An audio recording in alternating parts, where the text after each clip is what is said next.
Serious. What is the creepiest or most unexplained thing that's happened to you that you still think and or wonder about to this day? My family has experienced a lot of strange, potentially paranormal events, but the one that truly sticks with me isn't about ghosts at all. It's the mystery surrounding my best friend from elementary school, around 4th or 5th grade. One day, she was just gone. Her entire family vanished without a word. Months later, I received a brief phone call from her. She said she missed me and that she was safe, but she wasn't allowed to give any details about where she was or what had happened. Then, someone entered the room, and she had to hang up abruptly. To this day, I have absolutely no idea what happened to her.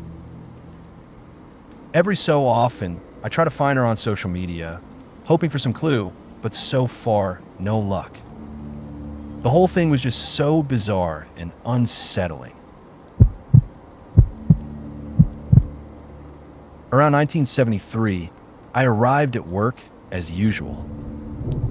Stepping out of my car, I walked towards the entrance. On my way, I saluted Warrant Officer Fardy, noticing he was in uniform. He always wore civilian attire. He waved me on, saying he'd be in shortly. I reached my office, expecting to be the first one there, as was my routine as the lowest-ranking person tasked with making the coffee. To my surprise, the chief, a captain, and his senior sergeant were already present. The captain asked me to sit down at my desk, and I immediately felt a knot of anxiety, thinking I was in trouble. He then delivered some shocking news. Warrant Officer Fardy had been killed in a head-on collision at 3 a.m. That morning, I protested, insisting that I had just seen him outside in the parking lot. The captain stated that he and the sergeant had identified the body just an hour prior. Working as a night auditor at an old hotel was usually quiet, but one night around 2 a.m., the phone rang. The caller ID indicated it was the pool room, which should have been closed for hours. I answered, but all I heard was heavy, ragged breathing. I hung up, a little unnerved, and checked the security cameras. All the lights in the pool room were on. Deciding to investigate, I walked down the hallway to tell whoever was in there to leave. But as I approached the glass doors of the pool room, a wave of intense cold hit me. I could see my breath in the air. The glass door was completely fogged over from the inside, and all the lights were now off. I pushed open the door, and the motion sensor light directly above me flickered on. I scanned the empty room, seeing nothing. Then, a light on the far side of the pool flicked on, even though there was no one there to trigger it. One by one, the lights along the side of the pool began to illuminate in sequence, as if something unseen was walking towards me. Panic seized me. I bolted out of the pool room, ran back to the front desk, and locked myself in the manager's office, staying there until the first light of dawn. In my head, I tried to explain away, maybe bugs had set off the motion sensors. Later that morning, I recounted my bizarre experience to my manager, expecting him to get a good laugh out of it. But when I mentioned the phone call from the pool room, his face turned serious. He asked if I was absolutely sure the caller ID said pool room. I confirmed it. He then told me something that sent a chill down my spine. There hadn't been a phone in the pool room for 30 years. I argued that it was impossible that I had physically answered a call from there. He insisted I go look for myself. I did, and there was no phone. My mind was completely blown. Before that night, I hadn't believed in the supernatural at all. But to this day, No matter how many logical explanations I try to come up with, I can't rationalize it. It remains completely unexplainable.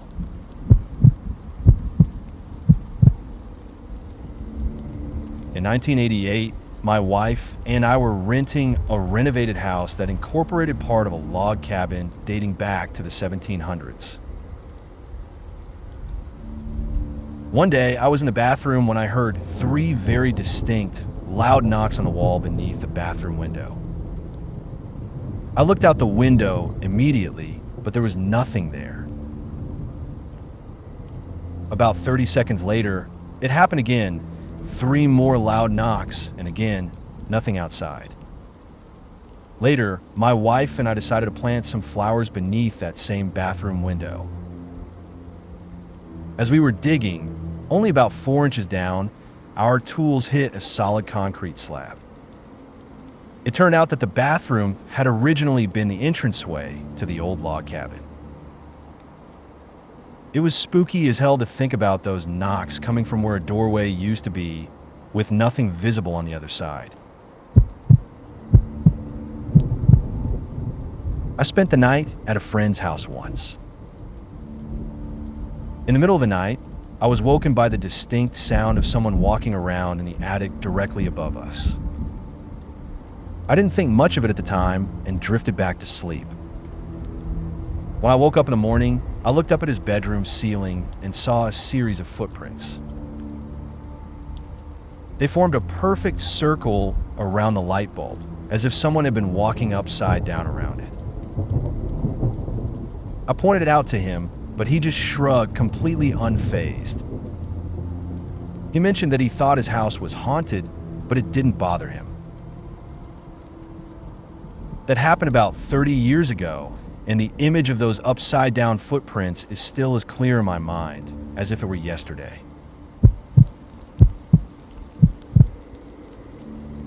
Living in a beach town, I went to visit a friend who had just returned to her parents' house for the summer. It wasn't late when I decided to head home, so I opted for the scenic route, planning to drive along the bay to enjoy the starlit view and the lights of the ships anchored offshore, waiting to head upriver.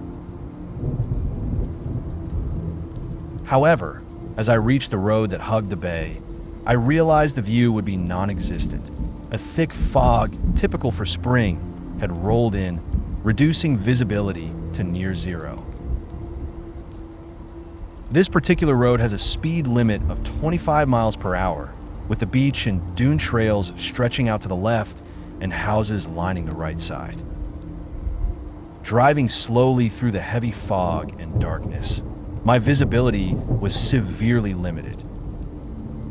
Suddenly, from my left, a figure emerged from the dunes, moving directly towards the road. I slammed on my brakes, skidding slightly, thinking it was someone coming off the beach to cross to one of the houses. The figure had the distinct silhouette of a woman in a long dress, but I couldn't discern any facial features in the gloom. When it reached the center of the road, the figure didn't walk or run. It simply floated upwards at an angle and then vanished into the fog. There wasn't a designated beach access trail where I saw it appear, and I've never been able to come up with a logical explanation for the way it hovered and then ascended.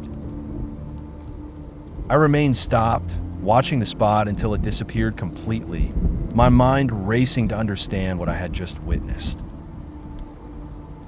Honestly, it freaked me out quite badly, and even 5 or 6 years later, I can still vividly picture its strange, ethereal movement as if it happened yesterday.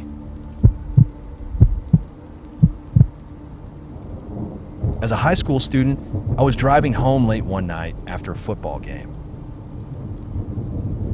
My younger sister was in the passenger seat, and my friend was leaning forward from the middle of the back seat so he could talk to us more easily. We were on our way to drop my friend off before heading home. The road we were on was pretty dark. We lived in a rural area with no streetlights. Suddenly, both my sister and my friend gasped simultaneously. Thinking they must have spotted a deer or some other animal, I instinctively slammed on the brakes. They were both in shock, their eyes wide. They asked me, their voices trembling, if I had just seen that old man who flashed up in the middle of the road and then disappeared. I hadn't seen a thing, but their terrified reactions and the fact that they both saw the exact same thing sent a jolt of fear through me. My friend was so shaken that he didn't even want to get out of the car when we finally reached his house. While staying with my husband's friends in West Palm Beach, Florida, when I was 20, I was jolted awake in the middle of the night by my husband's scream. Opening my eyes, I saw a dark, shadowy figure of a man standing at the foot of the bed, positioned directly at my husband's feet. I screamed instinctively and leaped out of bed, hitting the wall light switch as I did. Instantly, the figure was gone. Our friends, hearing the commotion, were pounding on the bedroom door. It was incredibly strange and unsettling that both my husband and I had witnessed the exact same apparition. My life is generally pretty uneventful, so this isn't a particularly dramatic story. About a month after my cat went missing, I started noticing little things around the house. Doors would creak open just a crack, the way they used to when she was trying to sneak into a room. Sometimes, I'd feel a sudden cold spot on my arm or leg, right where she used to curl up and sleep, and the bed would dip slightly beside me.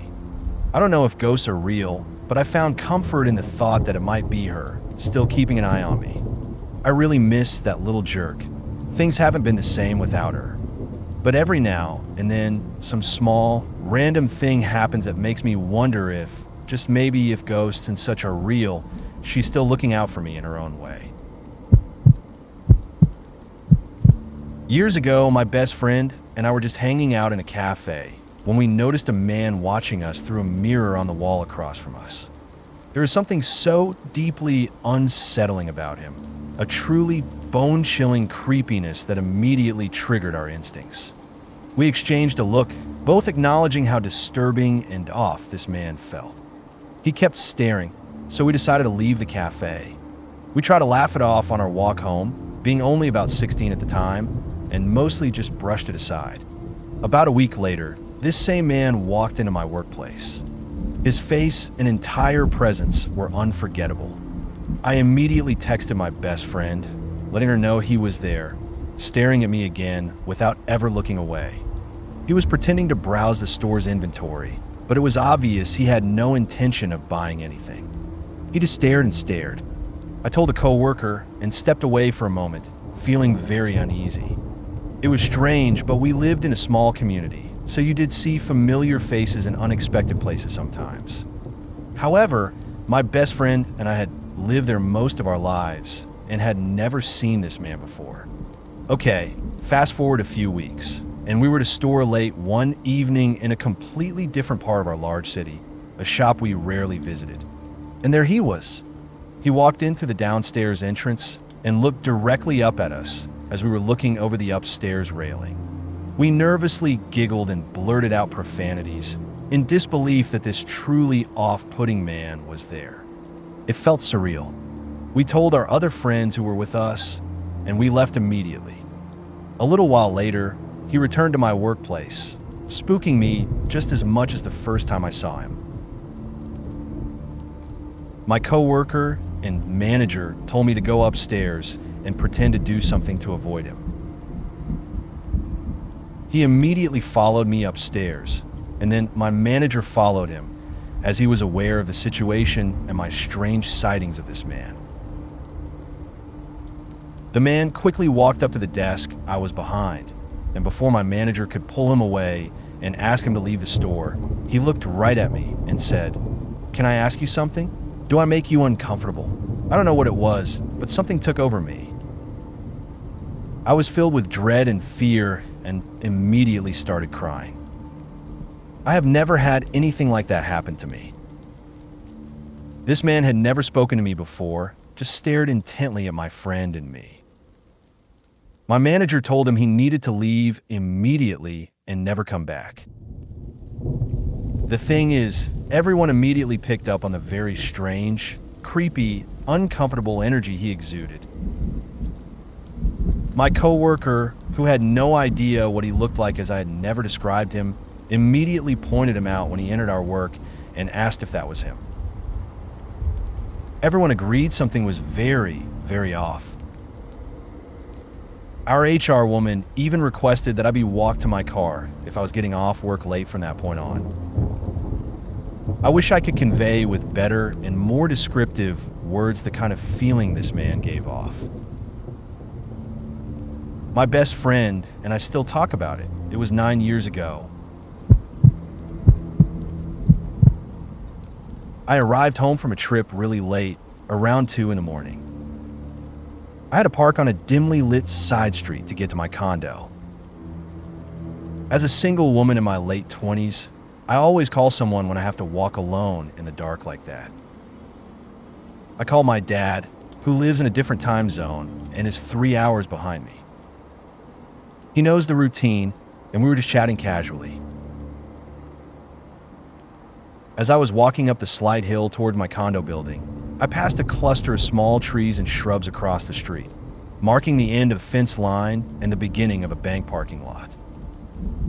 2 men who looked suspicious emerged from this shadowy area, one of them smoking. At first, I assumed they were just stepping out for a cigarette. But then, they started walking directly towards me. Not towards another building or a car, but straight towards me.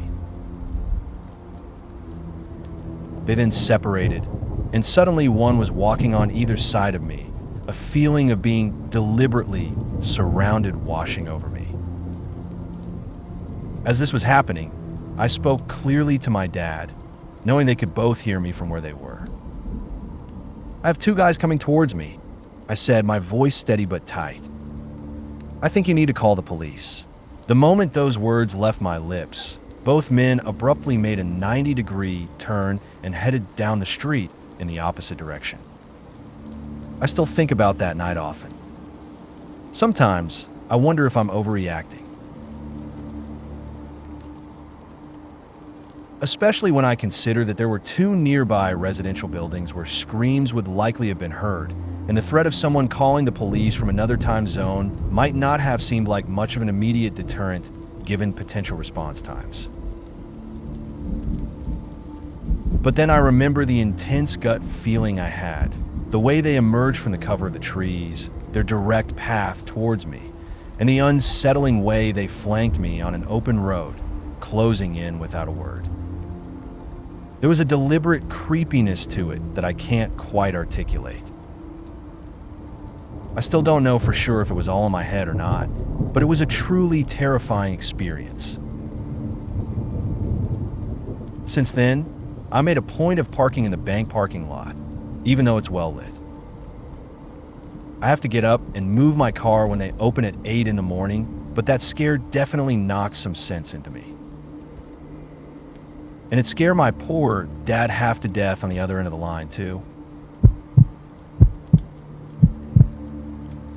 One night, the door to my room started to slowly creak open, just a fraction of an inch at a time. If I looked directly at it, the movement would stop, but when I glanced back at my book and then back at the door, it would have opened a little more. Eventually, it was almost wide enough for someone to walk through. Finally, I blurted out, "Stop it," in the most commanding voice I could manage, and it stopped mid-creak. Our house was over 160 years old, so everything creaked. I was almost too scared to sleep that night, especially knowing for a fact that no one else in my family was home. Another thing that happened constantly throughout my childhood was this. I grew up on a fairly isolated farm, with woods bordering the barn on one side and vast fields separating us from any neighbors. Every night, after finishing chores, turning off the barn light, and closing the door, the only illumination came from a dim porch light about 40 yards away, and if the sky wasn't too cloudy or foggy, the moon and stars. Anyway, every single night, I would feel something staring at me from around the corner of the barn. I somehow knew it had red eyes and was about 10 feet off the ground. I could sense a palpable feeling of evil emanating from it, and I would always run to the house as fast as I could, convinced it was right behind me. I never knew what it was, and as terrified as I was, I never told anyone. My parents had a habit of dismissing things like that, and even as a kid, I didn't want to be seen as a sissy crybaby, which is definitely what my dad would have called me. Over time, I kind of got over it, figuring it was just an overactive imagination fueled by too many Goosebumps books. That is, until about 8 years later, when I was sitting around swapping spooky stories with my friend, who had basically grown up on the same farm. She said that as soon as the lights were off in the barn, she always felt something scary and evil staring at her from the exact same corner of the barn. I asked her a few questions, and yes, she felt it was about 10 feet off the ground, and even though she never actually saw whatever it was, she was sure it had red eyes. I was freaking out. And it got even worse when I asked my siblings if they had ever been scared by anything near the barn. I was careful not to ask leading questions, and every single one of them said the same thing. There was a scary thing that would stare from the corner of the barn when they turn off the light. I know it was probably just a feeling that we all eventually outgrew, but what are the chances that we all felt the exact same thing coming from the exact same place? Around the age of 10, I fell asleep one night tucked under my covers. I woke up sometime in the middle of the night to find the blankets completely off me, folded perfectly and placed neatly just above my pillow. To this day, I've never understood how that happened. My best attempt at a logical explanation is that I must have done it in my sleep. However, the problem with that theory is twofold. I had never and have never since folded any sheets in that particular way, so there's no way I could have had any muscle memory for it. And more significantly, I have absolutely no history of sleepwalking, either before or after that very strange night. My fiancée and I were driving down a dark highway in Alabama one night when something bizarre happened.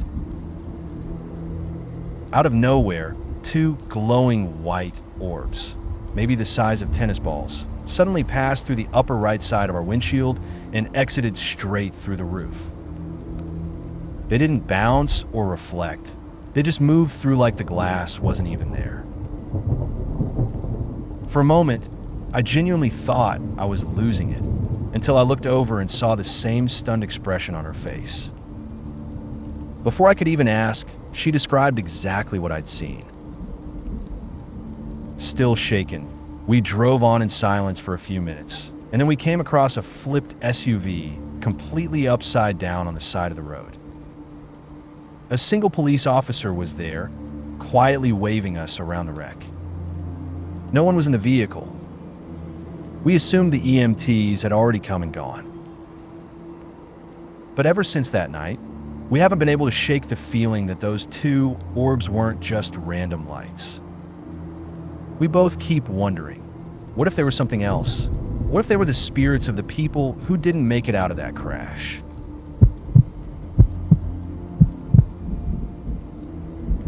One of the many strange things I've experienced that still sticks with me happened when I was in high school and working at a movie theater. One night, while I was doing a routine check of the theaters, I stopped, looked directly at one of my managers, and told her out of the blue that we were about to get hit by lightning. Maybe just 10 or 15 seconds later, a bolt of lightning struck the building.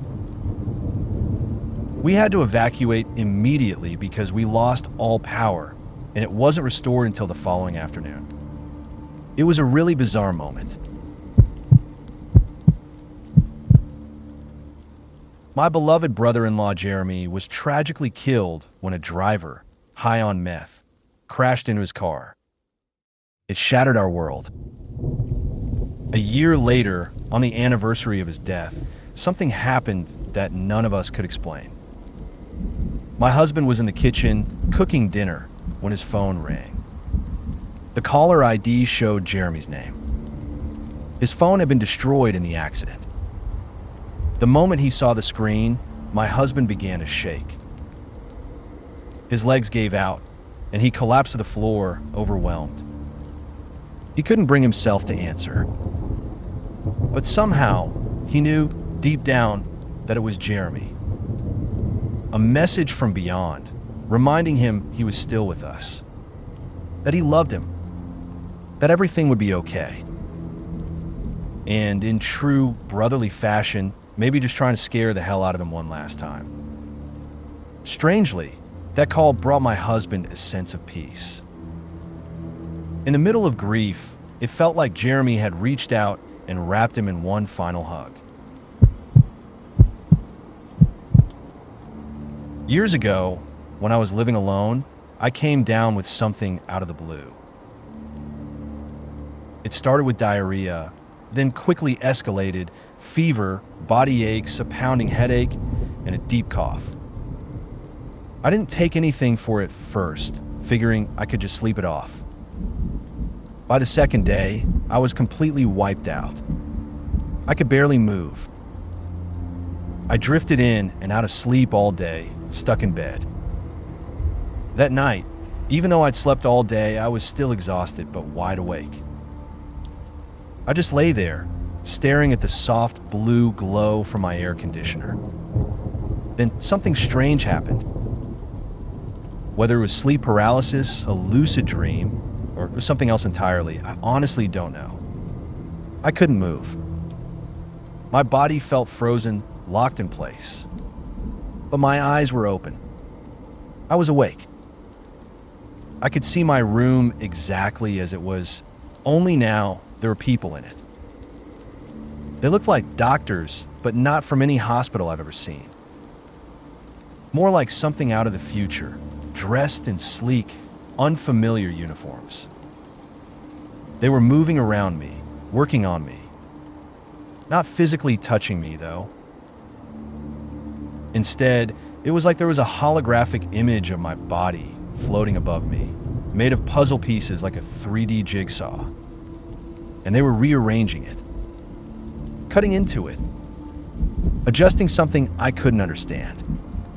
Then just as suddenly, they vanished. I snapped out of it. I could move again. I sat up in bed and realized I actually felt better. By the next morning, I was completely fine. No fever, no pain, no cough. It was like the illness had never happened at all. I'm a 911 dispatcher, and this happened around 5:30 one morning. I took a call from a woman who said she thought she might be having a heart attack. I went through the standard questions, got her address, asked about her symptoms. She was calm, not struggling to breathe or in obvious distress, just said the chest pain had woken her up. Before hanging up, I asked if she wanted me to stay on the line until the ambulance arrived. She politely declined, said she still needed to get dressed since she was in her night clothes. From the moment I picked up the call to when EMS got to her location, it was about 17 minutes. Rural area, so that's not unusual. But then things got strange. The ambulance gets on scene and almost immediately radios for a deputy. When my deputy arrives, he tells me the woman is deceased. I am shocked. I had just spoken with her. She didn't sound like someone who was minutes from death. Confused, I sent my deputy a message, thinking maybe she crashed suddenly after hanging up. But he responds that she had been dead for hours, not minutes. Rigor had already set in. So now I'm left with questions that have never quite gone away. Was there someone else in the house who found her and called us, pretending to be her, then left before responders arrived? Did someone come by early that morning, discover the body, and reported anonymously, using her voice for some reason? Or, and I know how strange this sounds, was it her spirit calling just to make sure her body was found? After over 30 years of dispatching, I've had a handful of these calls where the person on the other end shouldn't have been able to speak at all, and I still don't have an explanation. I was a teenager out playing in the snow with 4 friends behind my parents' house. It was getting close to dusk and we were building tunnels and forts, just having a good time like kids do. Then something strange happened. Out of nowhere, this object appeared in the sky. It had multicolored lights and hovered silently, maybe 50 feet away just to the north of us. We all froze, staring at it. None of us said a word. I ran to the porch and yelled for my mom. As I waited, I glanced back over the railing. We were all still just standing there, locked in place, watching. It felt like the moment stretched on forever, 5 minutes, maybe more. Still no sign of my mom. Just as I turned to call out again, the object shot off without a sound, gone in an instant. That's when my mom finally called back, saying she wasn't going to come out again if we were just going to hide like last time. But we weren't hiding. We were all right there, completely exposed, standing in the open the whole time. No one ever really talked about it afterward. Not then, not later. But even now, 25 years on, I remember every detail.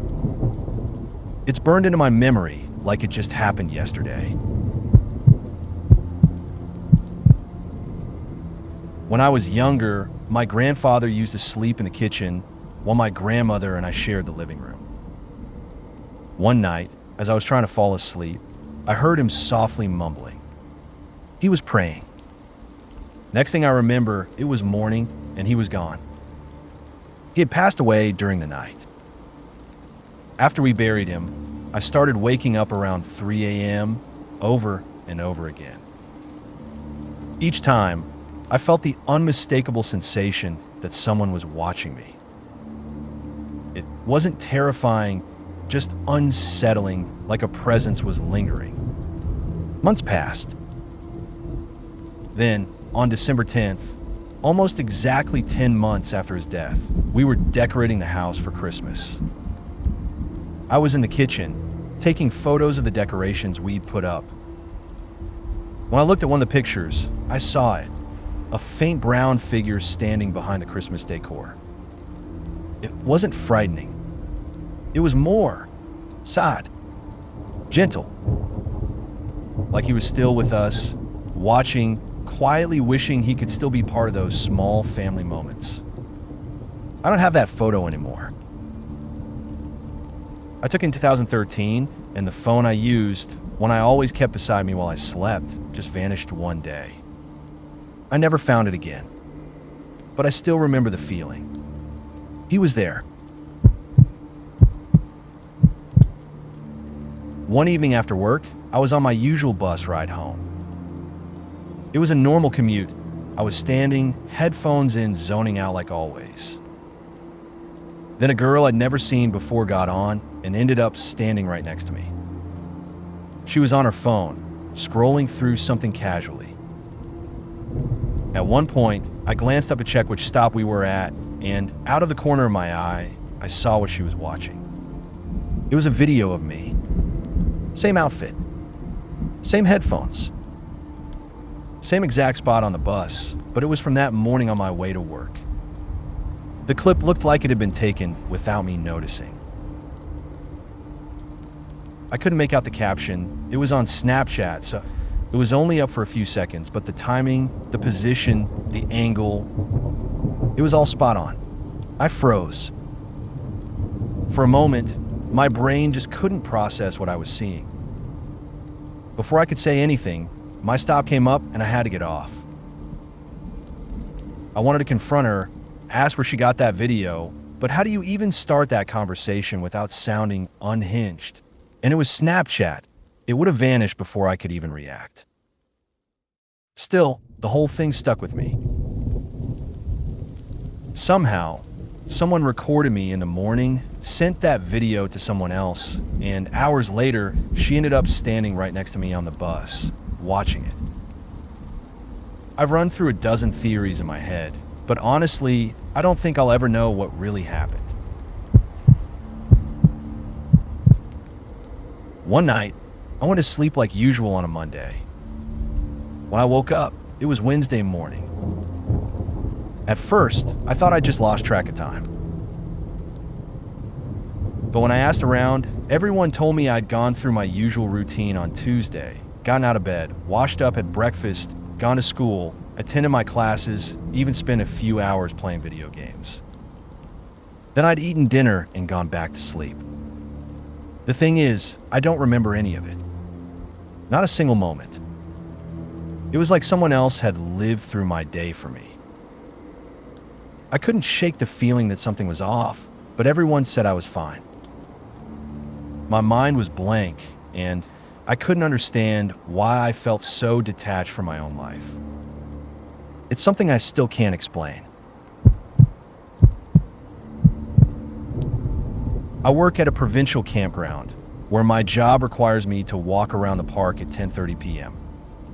to enforce the quiet hours. There's a more remote section of the park that my coworkers and I have come to refer to as the domain of the park ghost, or PG, when we're talking in public. Personally, I've had my fair share of strange experiences in that part of the park. I've seen blue orbs of light darting silently through the trees, moving faster than any animal could. I've watched black masses shifting around the edge of my flashlight beam, but when I tried to focus, they'd vanish. Once I felt something tug at the hair on the back of my neck. Nothing aggressive, just a light pull, but enough to make me freeze in place. There have been whispers in my ear when no one else was around, the sound of gates shaking despite no one being near them, and a strange, sinking feeling in my stomach after I jokingly made a comment about the ghost. On several occasions, I've heard the laughter of children when there were no kids anywhere nearby, and I've felt sudden cold spots appear beside me while sitting on a bench, as if someone or something was standing right next to me. These occurrences have become more frequent during my nightly walks, to the point where it feels like it knows when I'll be out there. It's like a presence that's been waiting for me, following my routine, and I can't shake the feeling that it's watching. I once had a strange dream about two men and a woman at a water park. From my perspective, I was behind them as they walked forward. The woman had only one leg, and she was holding onto one man with her arm around his shoulder, while her other arm was wrapped around the other man's shoulder. It struck me as odd, but I didn't think much of it at the time. A few months later, I found myself in El Salvador with my family, visiting a water park.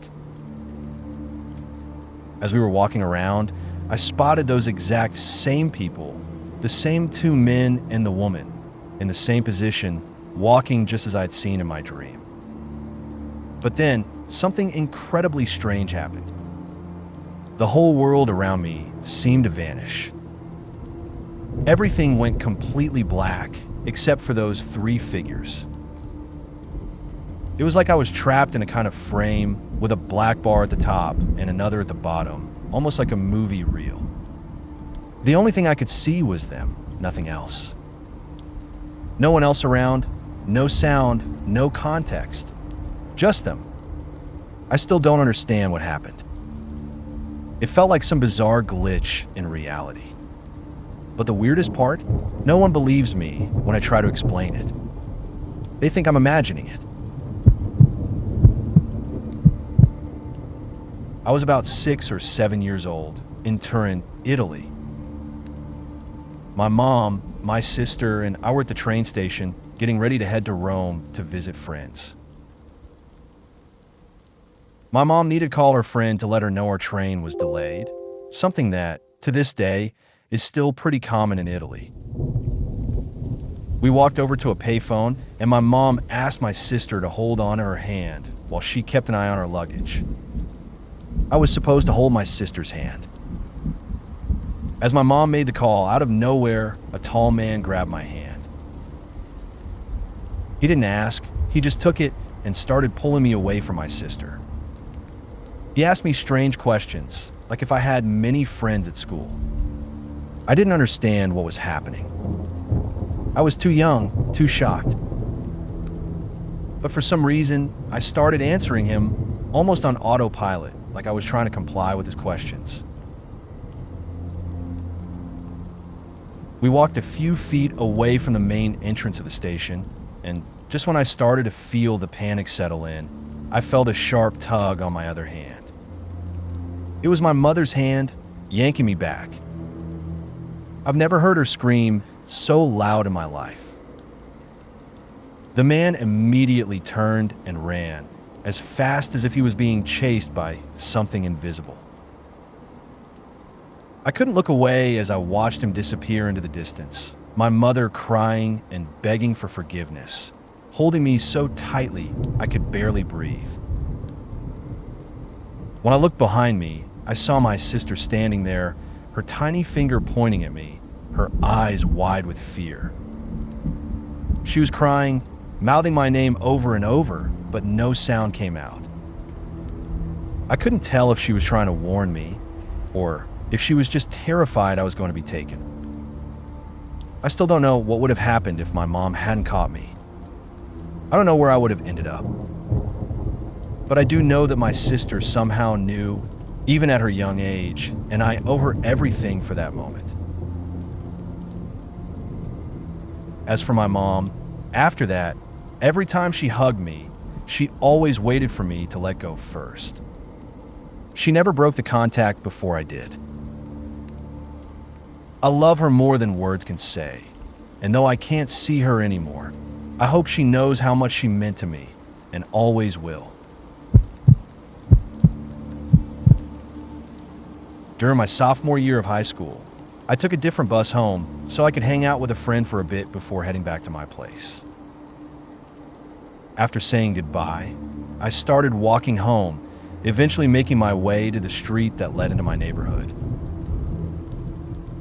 I was just walking along the sidewalk when I noticed a blonde woman sitting in a gray car across the street from me, her window rolled down. At first, I didn't think much of it. I'm a naturally observant person, so I tend to look around a lot when I'm walking. But then I glanced back and saw that she had a huge camera with an even bigger lens, and she was clearly aiming it at me. I kept walking, but I could feel her following my every move with that lens. Then, out of nowhere, I saw her take a flash photo of me. She quickly lowered the camera, rolled up the window, and drove off, turning the corner. I was a little rattled, so I walked to where she had turned to see if she was lingering around, but there was no sign of her. She was gone. It's been almost 10 years now, and I still think about it sometimes. I don't know who she was, what she wanted, or why she took that picture, but the whole thing has always stuck with me. I've always had dreams about events before they happen, specific things that I haven't experienced yet, but later will. The most recent one was about 2 months before my SAT test. I dreamt the whole thing, the room, the people, even the layout. When I sat down in that very same room on the day of the test, it was surreal. Everything was exactly as I'd seen it in my dream. The same chair, the same faces, the same orientation of the room. I hadn't even been to that campus in months. It's not the first time this has happened either. It's been the same with other major events in my life. Changing schools, meeting key people, applying to universities. There are even a few things that haven't happened yet, and I can't shake the feeling that I've seen them coming. It's unsettling. Sometimes it feels like I'm living in a loop, like these moments are somehow preordained. but I don't want it to stop. I'm not sure what it all means, and I wish I had an explanation. It's both creepy and fascinating at the same time. I've asked some of my more spiritual or witchy friends about it, and the only explanation I've gotten is that my spirit guide is leading me through these moments. But I'm still not convinced. I don't fully understand any of it, and I'm not sure I ever will. I had the chance to see the Marfa lights in Texas, and it wasn't creepy, just genuinely unexplainable. From what I've read, the phenomenon is rare, but there's a designated viewing area right off the highway where people gather to watch. I arrived just as dusk was settling in, and from the viewing spot, I could see small orbs of light dancing on the horizon. The best way I can describe it is that the lights moved in all kinds of directions, up and down, side to side, and sometimes they split into separate orbs, only to merge back together. There were maybe 2 or 3 at a time, and they seemed to stay low to the ground, though it was hard to judge how far away they were because of how flat the landscape is. It was mesmerizing to watch, and there were quite a few people gathered in the viewing area, all mesmerized by the same sight. A lot of people think it's just car lights reflecting in the distance, but I don't buy that explanation. This phenomenon has been reported for hundreds of years, long before modern cars could be the cause. The land is so flat for miles, it almost felt like a nighttime mirage. One thing I did notice was that a cold front had moved in earlier that day, so I wonder if the weather has something to do with it. I don't have any answers, but it was definitely cool to witness something so mysterious and unexplainable firsthand. If you get the chance, it's worth checking out. One day, I was upstairs in the bathroom, just minding my own business, sitting on the old throne doing my thing. Across from me, a few feet away, was a metal towel rack, almost as tall as I am. I live in a small, isolated town, and for years, our power grid was pretty unreliable.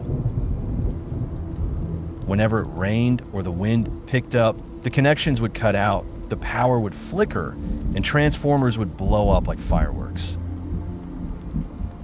Thankfully, that's improved a lot now, probably because all those old transformers finally did their thing and exploded, so they've been replaced.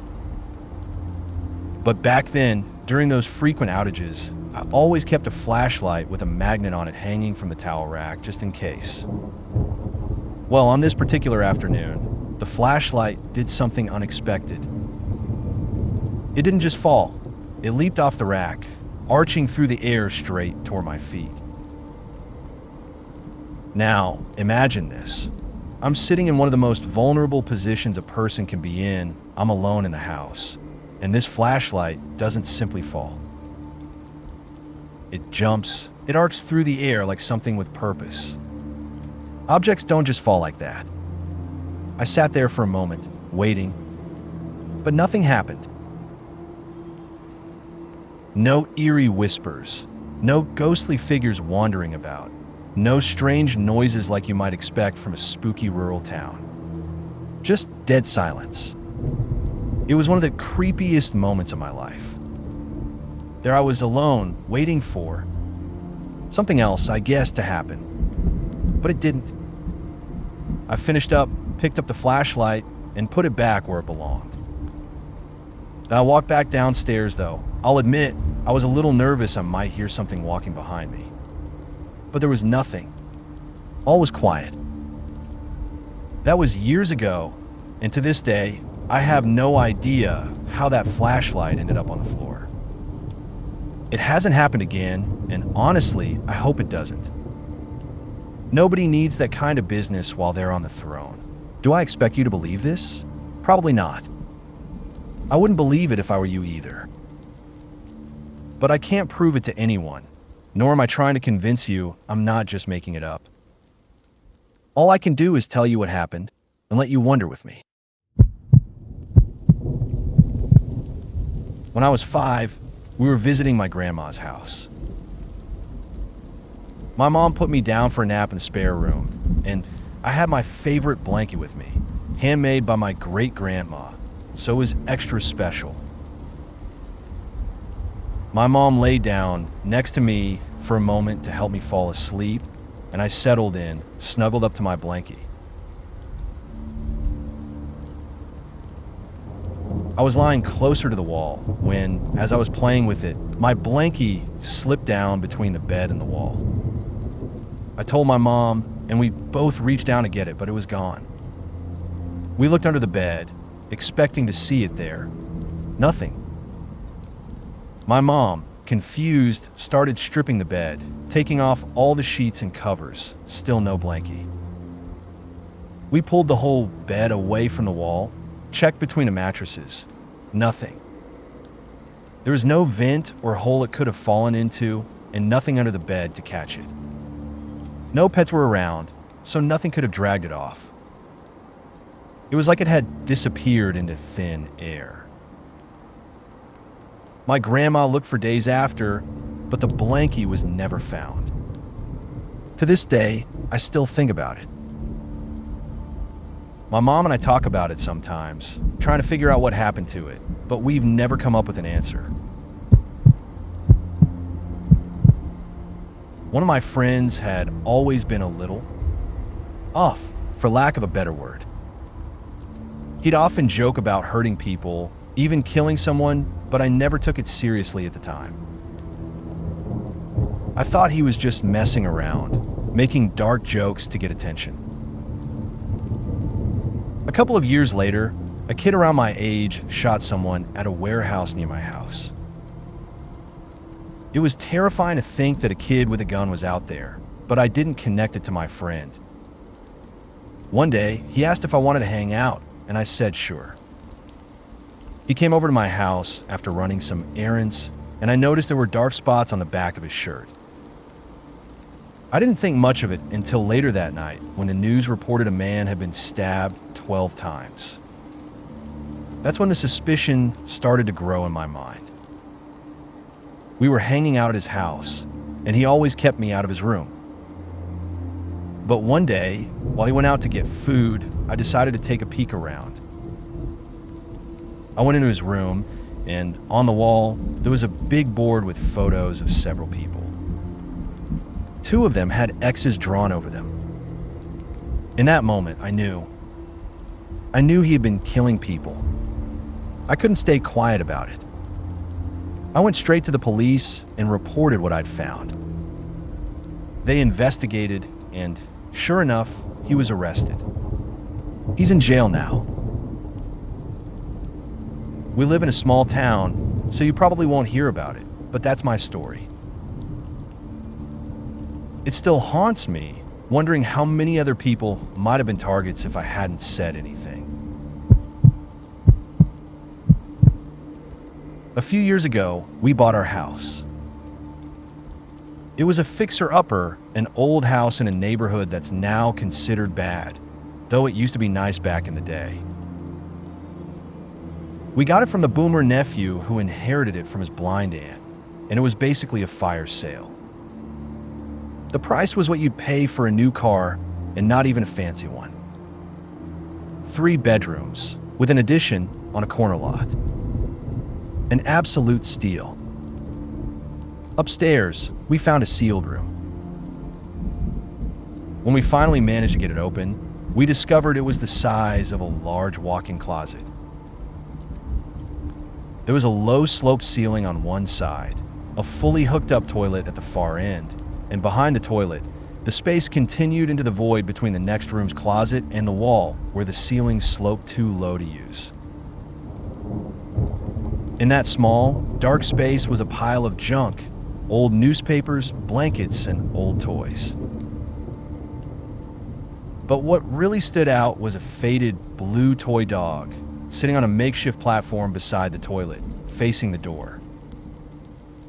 It was clearly very old, from the 70s or earlier, and it was placed there deliberately, like it was waiting for someone. What really got to me was the lock on the outside of the room. We just stood there for a moment and decided, nope. We sealed the door back up without touching a thing. The room is directly above my office. Every night, I finish up in my office and head to bed before 10 p.m. because that's when I start hearing footsteps above me. Better than paying rent, I guess.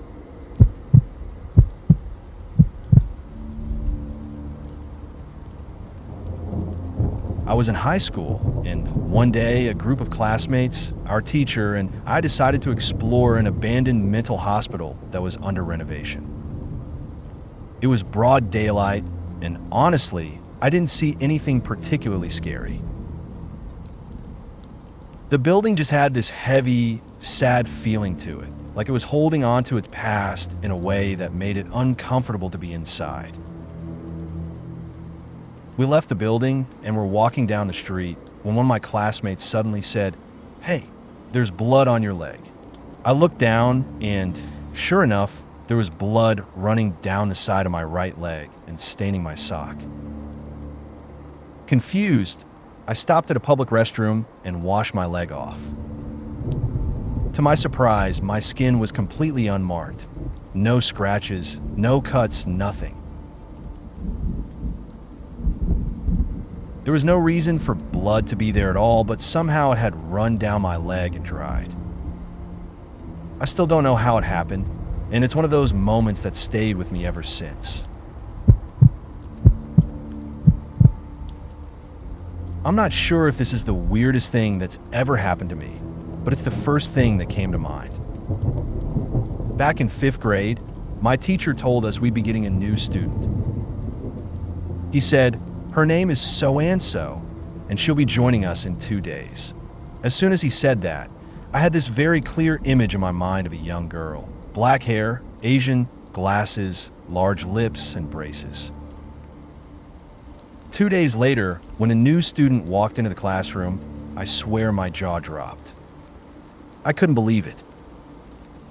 This girl looked exactly like the one I had seen in my mind. Her features were so distinct, so spot on, that I couldn't shake the feeling that I had somehow seen her before meeting her in person. It wasn't like a vague sense of familiarity. It was like I had known exactly what she would look like down to the smallest detail. I don't believe I'm psychic or anything, and nothing like this has ever happened to me again, but it definitely left me with a strange feeling. I was really close to my uncle, so when he passed away, it hit me hard. He had been estranged from his wife for years, bouncing around between living on the streets and sometimes staying with me. I didn't mind. In fact, he was a riot. My kids, and I loved his wild sense of humor and his crazy personality. After he died, something shifted in my home. There was this heavy feeling, like a weight pressing down. It wasn't necessarily terrifying, but it was unsettling, and I couldn't shake the feeling. It didn't seem malicious though, just there. As time went on, strange things started happening. I get these sudden whiffs of cigarette smoke, even though no one smoked in the house. Sometimes I'd hear footsteps, like someone was walking around when no one else was home. One night, I woke up with a tightness in my chest, like I was being smothered. The heaviness in the room was back, but this time it felt different, more intense. I could smell Old Spice cologne, a scent that used to be a joke between me and my uncle. He wore it all the time, even though we always teased him about it being old-fashioned. But that night, the worst part wasn't the smell. It was this overwhelming presence, like something evil was in the room with me. I'm not a religious person, but I found myself praying. That night, I ended up sleeping in my kids' room with the nightlight on. I was so scared I couldn't sleep for hours. Now, I'm not saying I'm crazy, but but I truly believe that was my uncle trying to reach out. The cigarette smell and the old spice, those were definitely things that reminded me of him. But the dark, sinister feeling that came with it, that's something I can't explain. If that was him, why would he bring such a bad energy? I never used to believe in the paranormal, but now, I'm not so sure anymore. About 20 years ago, I lived in a charming little apartment next to a creek. The master bedroom had French doors that opened onto a deck that stretched all the way down to the creek bed. My daughter, who was about 5 or 6 at the time, had a bedroom that also overlooked the creek. One night, I was suddenly jolted awake by a strange, bright light and an odd melody that sounded like electronic calliope music. Confused and a little disoriented, I got out of bed and looked out the window, and that's when I saw them. Several small silver creatures were wading in the creek. It was the most bizarre thing, yet there was something oddly peaceful about it. Even though I was startled, a strange calm washed over me, and I had this sensation that they were somehow watching me back. I stood there for a minute, just staring at them, and then, feeling a bit more at ease, I went back to bed and fell asleep. The next morning, I woke up, and there was no trace of what I had seen, nothing to suggest that anything had happened at all. I convinced myself it must have been a vivid dream. It was just too strange to be real, so I kept it to myself. Fast forward to about 2 years ago, when my now adult daughter and I were away for the weekend. We were reminiscing about old memories, and somehow, that apartment came up in conversation. She casually says, the weirdest thing happened there one night, and then proceeds to tell me about seeing silver clowns in the creek, playing merry-go-round music. I was speechless. She hadn't mentioned it at the time because, according to her, it wasn't scary. It was just odd. That's when I realized whatever happened that night wasn't just a dream. She had seen the same things I did. I think I might have accidentally stepped into a parallel dimension once. It happened when I was in high school. My mom asked me to return a movie. I still remember it clearly. It was Avatar, the one with the blue aliens, to the red box across the street from my school. On my way back, I decided to explore a bit and look for a new route home. Usually, I take a shortcut through a neighborhood behind the school, but this time, I figured I'd try something different.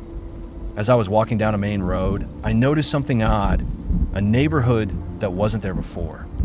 I thought maybe it was just a new development, since that was common in the area.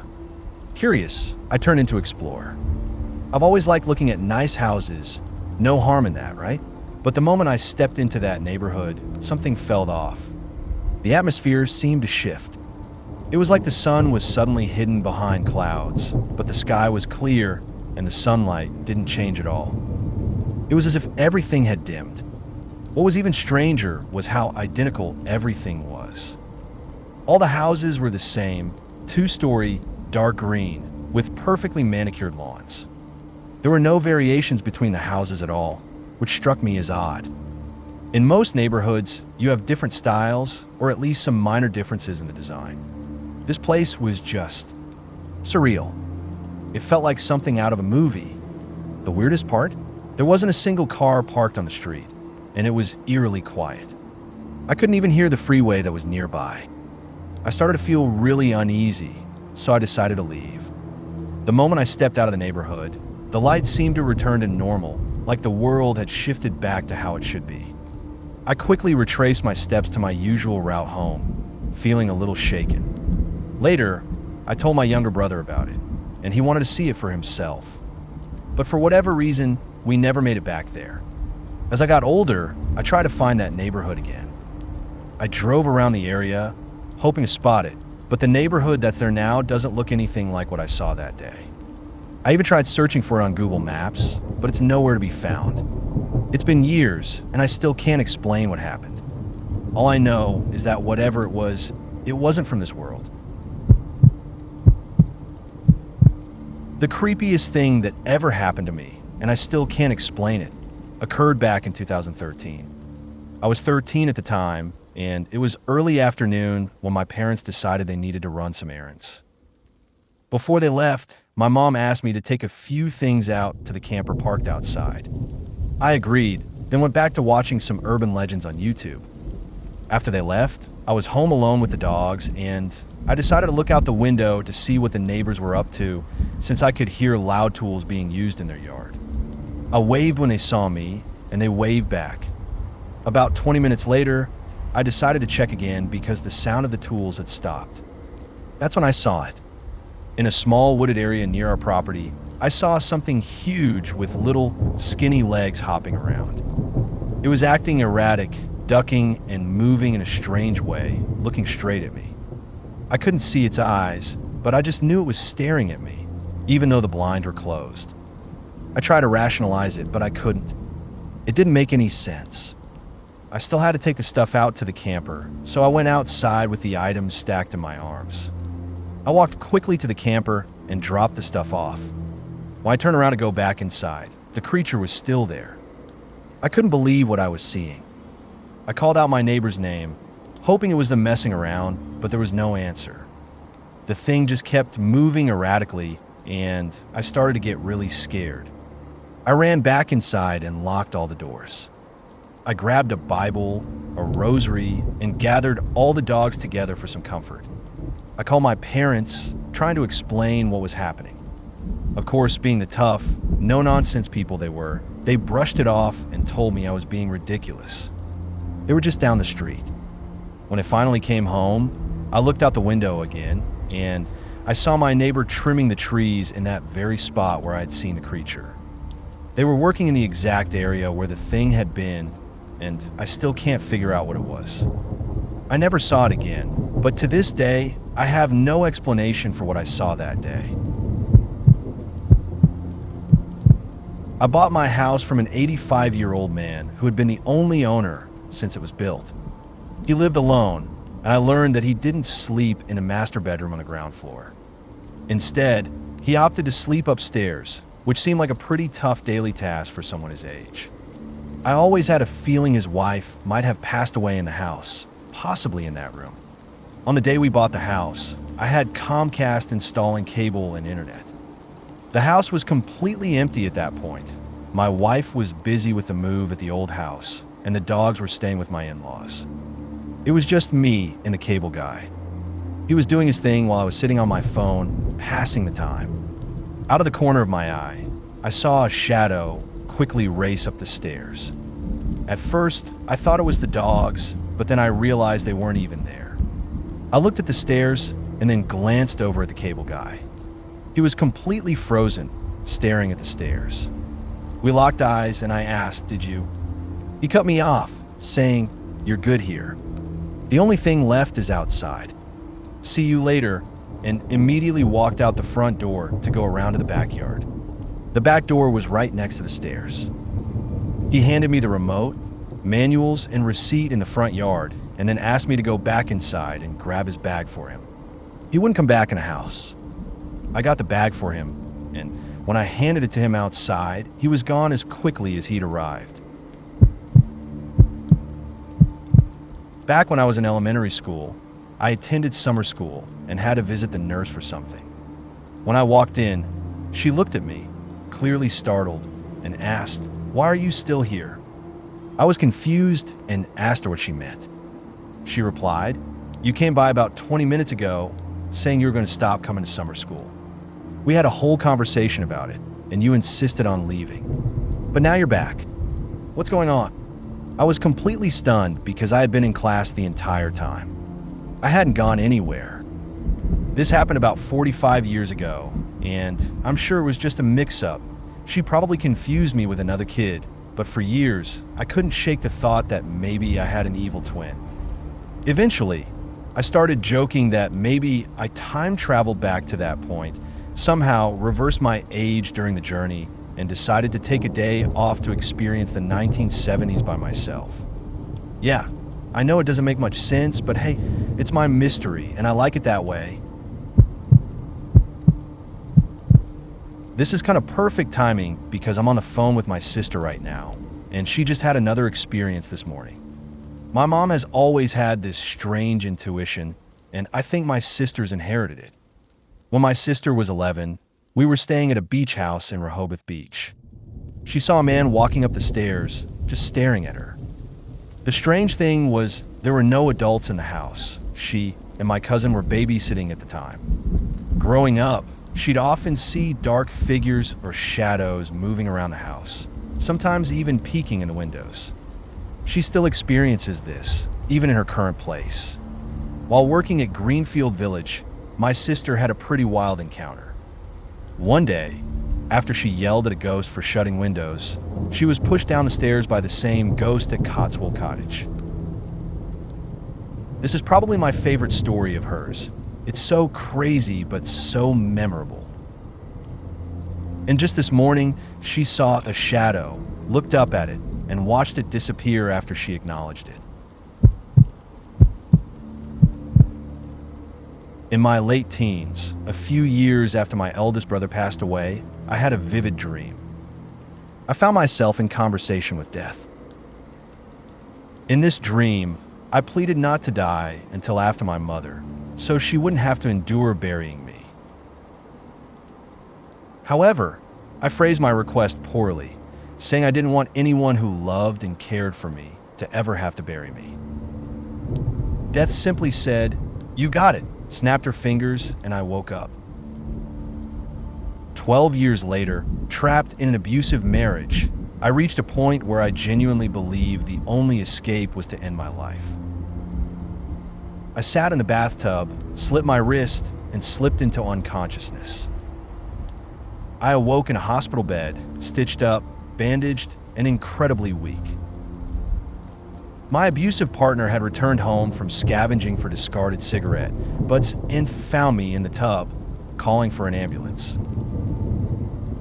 As I regained consciousness, a nurse was taking my blood pressure, and 3 doctors were looking down at me.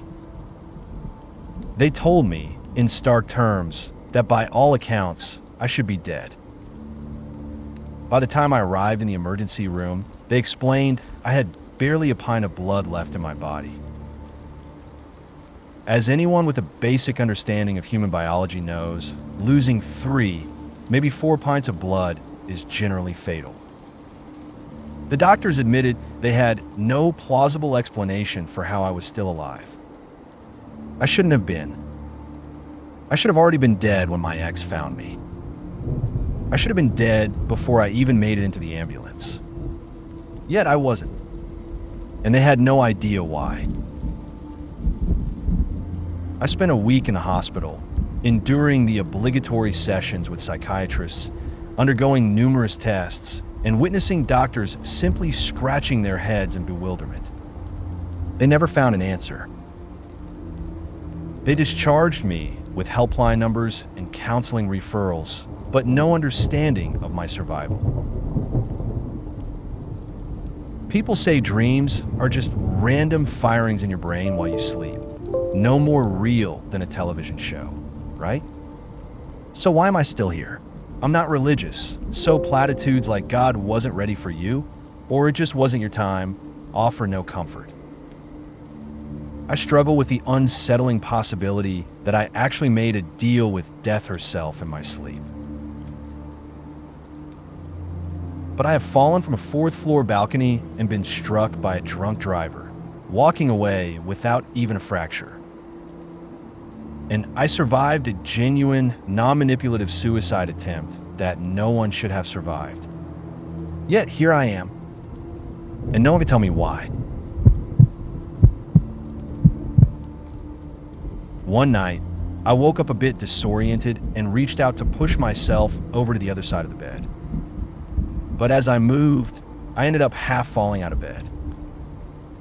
I was surprised to find that my bed was now about 4 feet away from the wall when it had always been pressed right up against it.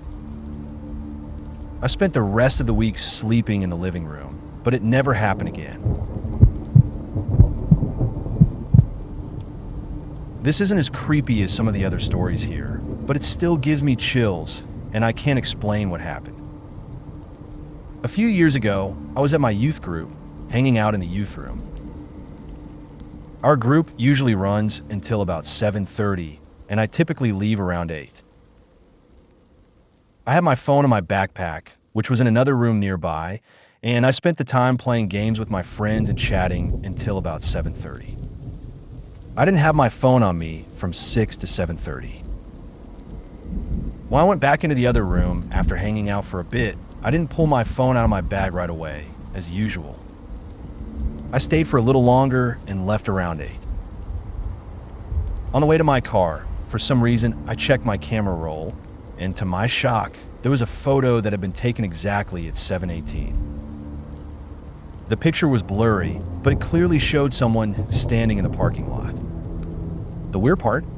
I know I didn't have my phone out at that time, and I still have no idea how that picture got there. Needless to say, I was freaked out, and I still don't have an explanation. One day, I was walking home along a route I take pretty often, which crosses a busy street. The crosswalk signal was counting down, and I started to jog to get across before it hit 0. But then, just as I was about 2 steps into the street, I blinked, and suddenly I was back on the curb. The crosswalk was showing the walk symbol again, as if the countdown had never happened. I stood there for a second, confused, and then crossed the street like nothing unusual had occurred. I have no idea what happened, but I cross that street all the time, and it hasn't happened again. One year, I visited family in a small town, and we decided to try using a Ouija board in the woods. The area was remote, with vast stretches of unlit forest. We wandered deep into a section with an opening surrounded by trees, where we stumbled upon a small family graveyard. What caught our attention was that 5 of the headstones shared the same last name, and each one had a pinwheel. The weird thing? There was hardly any wind that night. After some time of unsuccessfully trying the Ouija board, with only truck headlights and flashlights to guide us, my cousin suddenly called me over. He told me he'd asked if anyone was there to give us a sign. Just as he said that, the pinwheel on the largest headstone began spinning wildly. It continued to spin for about 20 seconds, while the others remained still. Then, just as abruptly, it stopped. No more movement. It's strange because even if you blow on a pinwheel as hard as you can, it'll spin for a moment, but quickly stop. This one, though, spun for at least 30 seconds, completely on its own. No explanation for it, just pure weirdness. One night, my best friend and I were driving through the countryside, just talking and enjoying each other's company. Since it was dark, we were both keeping an eye out for deer. As I rounded a bend in the road, something huge and strange suddenly sprinted in front of the car. It crossed the road and disappeared into the field. We both saw it clearly. It looked like a wolf, but it was the size of a full-grown man and was walking on 2 legs. We were both shocked and couldn't make sense of what we just witnessed. To this day, we still talk about it, convinced that we saw a werewolf. I've had several strange occurrences that started when I was young, and while they faded over time, they still stick with me. I'll try to list them chronologically. When I was 12, I remember lying beside my mom in her bed while she read a book. I was staring at a picture of a girl on the wall, and as I focused more on her face, something unsettling happened. Her eyes seemed to come into sharp focus, and suddenly, I heard a loud snapping sound in my head. In the next moment, I was awake, paralyzed, unable to move, and trying to call out to my mom, who was right beside me, still absorbed in her book. But she had no idea that I was lying there, frozen, terrified out of my mind.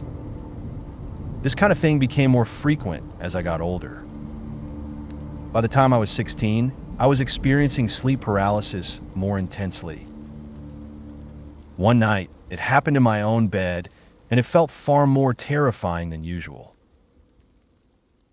There was always this rhythmic whooshing sound that accompanied the paralysis, growing more intense as I fought to regain control of my body. Over time, I'd gotten used to this feeling and would begin by trying to move my fingers, then my hands, then the rest of my body. But on this particular night, as the whooshing intensified, I heard a voice, low and sinister, whispering, "You will do as I say." It was chilling, far worse than anything I had ever experienced. After years of just being paralyzed, hearing something speak to me, something malicious, was beyond horrifying. I felt like something otherworldly was trying to take control of me. I fought back, inch by inch, finally breaking free from the paralysis. I ran to my mom's room, panicked, and woke her up to tell her what happened. Sadly, her response was more frustration than comfort. She blamed it on things like the games or movies I was into. Not the support I was hoping for, but it was what I got. Another time, at 16, I fell asleep on the living room couch.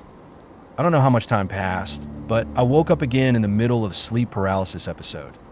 This time, though, I decided to try something different. I closed my eyes, thinking maybe if I waited it out, it would pass. But instead, I felt a strange sensation of rapidly rising upwards, like I was being pulled upward. Panic surged through me, and I opened my eyes again, only to find myself floating just inches below the living room ceiling. I was fully awake, not dreaming. I could see my body still lying on the couch, eyes closed, appearing to sleep soundly. To add to the strangeness, my 3 older sisters and I had all experienced eerie things in that house. 2 rooms in particular stood out, each with its own ghostly happenings. But they were different enough that we all believed there were 2 distinct entities haunting the house. I was staying at a hotel in Ogden, Utah, a place that's known for its supposed hauntings. One night, I went down the hallway to use the bathroom. When I finished and tried to open the door to leave, it felt as though someone was pushing against it from the other side. I struggled for a moment before the door finally gave way, and I quickly returned to my room. I don't believe in ghosts, which, in my opinion, made the experience even more unsettling.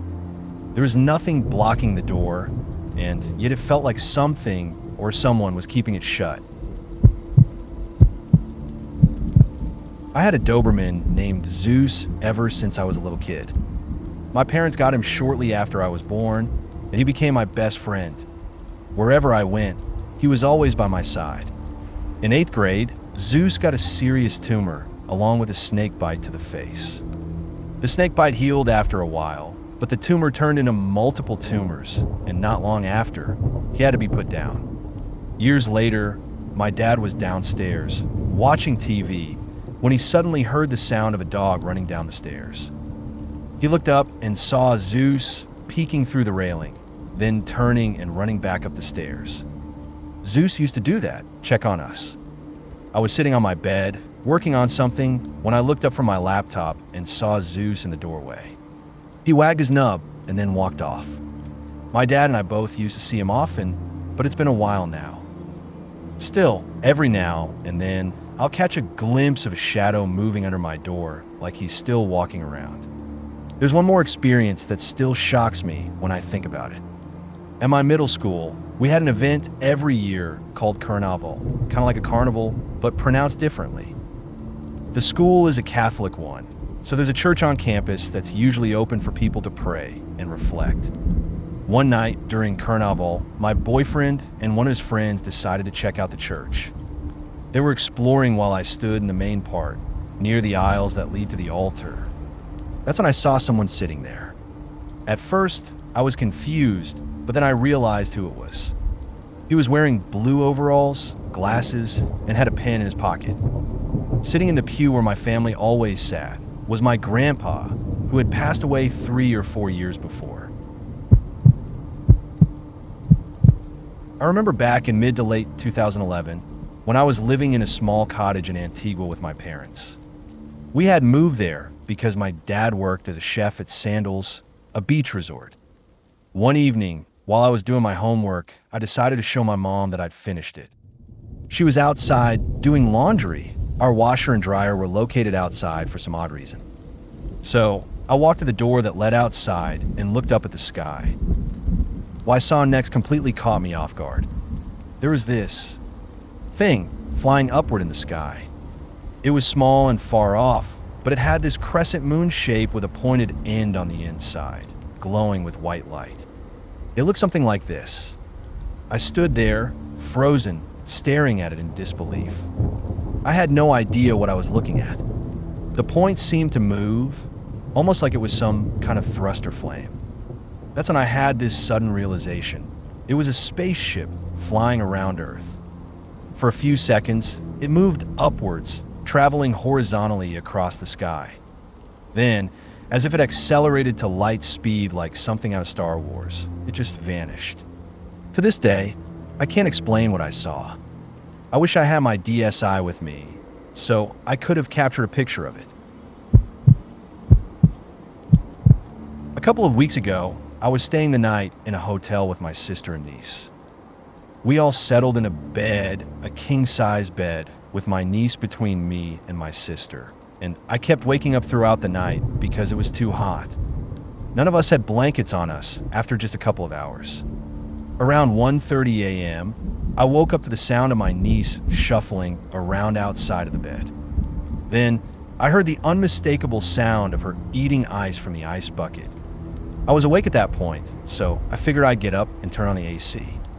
I groggily got out of bed, stumbled over to the AC unit on my side of the bed, turned it on, and then lay back down. That's when I realized my niece and sister were both still sound asleep. I was seriously freaked out. For about 5 minutes, I lay there, holding my breath, completely convinced someone else was in the room with us. After a while, I decided to grab my flashlight and check the room, but I didn't find anything. I really want to chalk it up to being half asleep, but the sound of the ice crunching was too clear to ignore. When I was about 6 years old, I lived in an old house right across from the village church. I didn't have any other strange experiences there, and none would come after this, but one night, I woke up to the sound of someone walking slowly across my room, trying not to make a sound. My mom often worked late and would usually come in to say goodnight while I was asleep, leaving the hallway light or the light in her room on so she could see. But this time, it was completely dark. The footsteps came right up to the side of my bed and stopped. After about 30 seconds, I started to relax, figuring it was just the old house settling and creaking. But then, I felt a soft kiss on my left cheek. I screamed, of course. My mom rushed in, asking what happened and if I was okay. I tried to explain, but it didn't make much sense to her. We moved about a year later, and to this day, she won't talk about it. But I can't shake the feeling that there were other things going on in that house. At the office, sometime around 1998 or 1999, the usual morning bustle was underway. I had a brief chat in the kitchen with one of my colleagues. Just a casual, good morning, and how are you? He seemed upbeat and continued on his way. Later that day, someone mentioned him, noting that he wasn't actually at work. I was surprised and said, "He is here. I spoke to him this morning." I was then told the devastating news. His wife had died in a car accident the previous night, and he was in a state of shock. Apparently, his appearance at work that morning, acting as if nothing had happened, was a manifestation of that trauma. When I had spoken with him, there was absolutely no indication of the raw horror that must have been raging beneath his composed exterior. It was chilling to realize the profound grief he was concealing. My friends and I, around 15 years old at the time, were walking home late one night, taking our usual shortcut through the local graveyard. It was a large cemetery with a long, straight main path running from the entrance to the far end, and several smaller paths branching off it. We took one of the side paths, heading toward the upper section of the graveyard. As we approached the top, our path intersected with the main one. Just as we reached the edge of the main path, those of us at the front noticed a woman. Her clothing was layered and looked very old-fashioned, and her movements suggested she was elderly. She was walking towards the top gate, within just a couple of meters of it. Our side path was far enough away that someone on the main path wouldn't easily spot us. We all stopped, and I cautioned everyone not to scare her. We whispered amongst ourselves about her unusual appearance, noting that we couldn't see her face clearly. Suddenly, the woman abruptly spun around in a swift, unnatural movement and began to run back down the main path. The sudden change from her previous slow gait was jarring. Then, just as quickly as she started running, she vanished. She was simply gone. When we reached the main path, there was no sign of her at all. I'm not someone who believes in the supernatural, but this experience has stayed with me for 15 years. My friends still bring it up occasionally, too. There were no homeless people in the area, and her clothing style looked like something out of the 17th century. We never saw anything else like it during our many walks through the graveyard. It was her appearance, her initial slow movement followed by the sudden speed, and then her complete disappearance that we all found so incredibly strange. One morning, driving earlier than usual to get ahead on paperwork before a nursing clinical, I came upon a horrific 3-car accident. It was so devastating that my initial thought was that it had to be some kind of stage scene like the mock wrecks they set up to deter drunk driving for teenagers.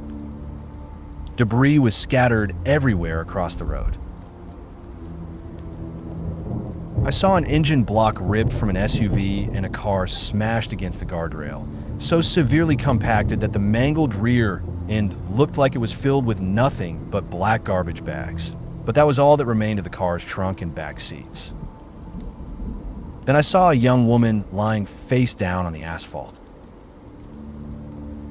Her arm was twisted at a sickening angle, the bone protruding in a gruesome compound fracture, and a dark pool of blood was already forming beneath her. Knowing I shouldn't move her, I gently took her other hand, the one that wasn't injured, and told her to stay still, that help was on its way. It was a futile instruction. She clearly wasn't going anywhere. By then, other cars had started to stop, and I could hear the distant wail of sirens.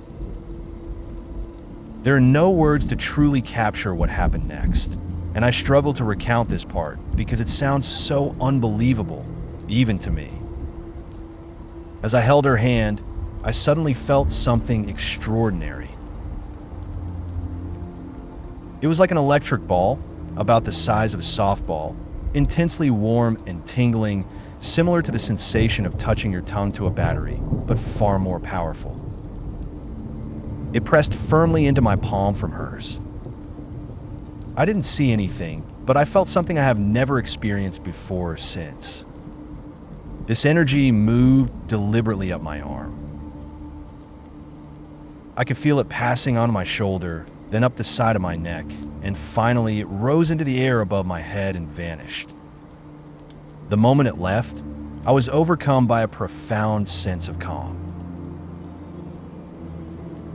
Along with it came a deep, unwavering knowing that she had died, and that there was nothing more I could do for her, but somehow that was okay. I checked for her pulse, and there was none. I calmly walked back to my car, and that was it. Being in nursing school at the time, and having traveled that road countless times, the timing of me being there so early felt significant. The experience made me question so many things. For a long time, I wrestled with the decision of whether or not to contact her family, to at least let them know their daughter hadn't been alone in her final moments. But there was no way I could explain what I truly felt had happened. Even now, writing this, I know it sounds insane, but it is the absolute truth. I have been around death and dying many times, held the hands of the deceased, cleaned and dressed them. This was the one and only time anything remotely like this occurred. When I was around 10 and my middle brother was 9, we experienced something really odd. We were getting our pajamas out of a drawer, getting ready for bed, when we both turned and saw our baby brother, who was only 3, standing in the doorway. This was strange because our mom had put him to bed earlier, and he should have been fast asleep. We asked him what he was doing out of bed, but he just giggled and then ran down the hallway. We rushed to the doorway, but he was gone. So, we went to our parents' room where our baby brother slept, which was in the opposite direction of where we saw him run, to see if he had gotten up. Our mom said he hadn't moved since she tucked him in. Another really weird detail was that the pajamas the baby brother was wearing in his bed were a different color than the ones the hallway brother had on. For instance, his bedtime pajamas were blue and light blue stripes, but the one in the hallway was wearing green and red striped pajamas. It freaked us all out. No one could explain what had happened. My middle brother and I ended up sleeping in the same room that night. My dad overdosed when I was 15. Just a few days before he passed, he called and left me a voicemail. Nothing dramatic, just asking if I still needed a ride somewhere, and ending it with "I love you." After he died, I held on to that message. I'd replay it just to hear his voice, especially those last words. But months later, my voicemail box auto-deleted it because it had been too long. I was crushed. It felt like losing him all over again. Then, almost a year later, just days before the anniversary of his death, my phone buzzed. A new voicemail notification popped up. But I hadn't missed a call. I was literally holding my phone when it happened. I opened it. And it was that same voicemail. The one I thought was gone forever. I still can't explain how or why it happened. But in that moment, it felt like my dad found a way to give it back to me. Like he knew I needed to hear him say "I love you" one more time. So I recorded it right away. It was something small, but it meant everything. When I was in the military, I once lost an entire week. Just gone. Saturday through Friday, completely blank. At first, I didn't even realize anything was wrong. It wasn't until a few friends and I were sitting down to eat one day, and they casually asked, "Hey, where were you yesterday? We didn't see you around." I opened my mouth to answer, but then I froze. I had no idea. No idea where I'd been, what I'd done, who I'd talked to, or what I'd eaten. Nothing. The only thing I could remember was filling out some paperwork the previous Friday, and then nothing. It was terrifying. I felt like I was losing my mind. To try and figure it out, I checked my internet history. Apparently, I'd read a couple of books that week. But the strangest thing? I couldn't remember a single thing about them. It was as if I just scanned the words without absorbing any of them. I even dug through my schedule and looked over the past week's texts with my supervisor, hoping something would jog my memory. But there was nothing. Just emptiness. The only memory that eventually came back was a fleeting image of myself walking out of a room, but it wasn't from my own perspective. It was like I was watching myself from outside my body, almost like a third-person view. It's still the strangest, most unsettling thing that's ever happened to me. If you made it to the end of the video, thanks for watching. Don't forget to like, subscribe, and share, and we will see you in the next video.